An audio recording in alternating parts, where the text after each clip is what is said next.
Hay'adda samafalka Relief Organisation ayaa deeq raashin ah gaarsiisay boqolaal qoys oo ku nool deegaanka Maygaga ee koonfurta Wajeer, kuwaas oo la daalada xaalado nololeed oo adag, isla markaana aan haysan wax ku filan oo ay quutaan.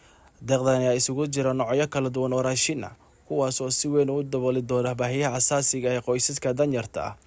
Shacabka deegaanka Maygaga ayaa si weyn ugu mahadceliyay gurmadkan, iyagoo si gaar ah u xusay doorka muuqda ee uu ka qaatay Sheekh Axmed Nuur oo mar walba hormuud u ah garab istaag iyo caawinta dadka masaakiinta ah. aan u mahadcelinaynaa hay'adaas oo Sheekh Axmed Nuur oo madax ka yahay, waxaana soo gaarsiiyay raashinka Cabdiwahaab Cabdulaahi ayaa noo keenay sanada ka sayn alxamdulillaah.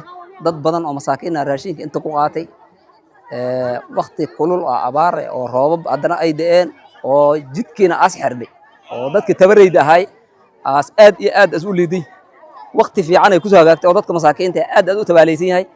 waxaan u mahadcelinaynaa Ilaahay subxaanahu wa ta'aala kadib ummaddiina soo gaarsiisay raashinkan oo ummadda masaakiinta uu soo deeqday si badan waan ugu mahadcelinaynaa Ilaahay subxaanahu wa ta'aala markuu hadlay wuxuu dhahay wa tacaawanu 'ala al-birri wat taqwa wala tacaawanu 'ala al-ithmi wal 'udwan. waxa isu kaalmaysateen wanaaga ha isu kaalmaysanina dambiga saas oo dhahay Ilaahay subxaanahu wa ta'aala. marka alxamdulillaah waa mahadcelinaynaa si aad waliba waxaan codsanaynaa meeshan dadka degan waa dad masaakiin ah oo tabaalaysan abaara mar hor ku dhacay xoolihii bay ka dhamaadeen, haddana waxa ku korsamay roobab waaweyn ayaa daay xariirii oo wax soo marayeen haddana waa go'e. saas daraadeed waxaan codsanaynaa annagoo mahad wili dadkan u celinayn man laa yashkuru naas laa yashkurullah. ninkaan u mahadcelinin dadka wax taartay aan u mahadcelinin ilaahayna u mahadcelinaay. marka ilaahayna waa u mahadcelinaynaa subxaanahu wa ta'aala. dadkii waxaan soo gaarsiinay muxsiniinta ayna waa u mahadcelinaynaa. waxaan codsanaynaa haddii wax kale la heli kara ummadda wixii lala soo gaaray in lala soo gaari kara in lala soo gaaro. intaas ayaan ku soo gabaynaa. wa sallallahu ala nabiyina Muhammad. السلام عليكم ورحمة الله وبركاته.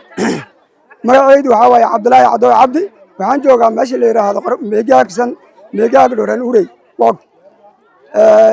waa mahadsan yahay Sheekh Axmed oo hay'adan noo soo dhiibay khayrka badan raashinkan. meeshan aad loo dhibaataysanay jiidku waa xiran yihiin abaar badan la soo maray. markaas ka bacdi waxaad noo keenay maanta raashinaas noo keenay raashinkaas oo nooc kasta ka kooban. ilaahayna wuxuu yiri nabi maxamed wuxuu yiri ninkan ku shukrinin bulaadinkan ku shukrin alla kuma shukrin. waa mahadan kaaga haynaa boqolkiiba boqol aad u maasan tahay. dadkina way ku soo duceynayeen ducadaynana waa helaysaa insha Allah.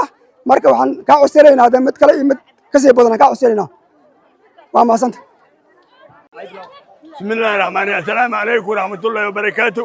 راجين وان هلي وليجان والله عن وقتي أنا سومرين وما أنت نور في مجال هدانا هاي الحمد لله وما سنتين ومدنتين ما مدنتين وحنوبهنا هاي هذا قاعد نوع عايزين راجين إلهي أنو كنتين إن النو بديسنا نكون على كلنا.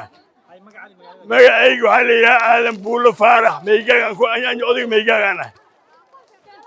ugu dambeyn bulshada ayaa ugu baaqday hay'adaha kale iyo samafalayaasha inay ka qayb qaataan taageerada dadka nugul si loo yareeyo saameynta nololeed ee adag ka jirta deegaanka.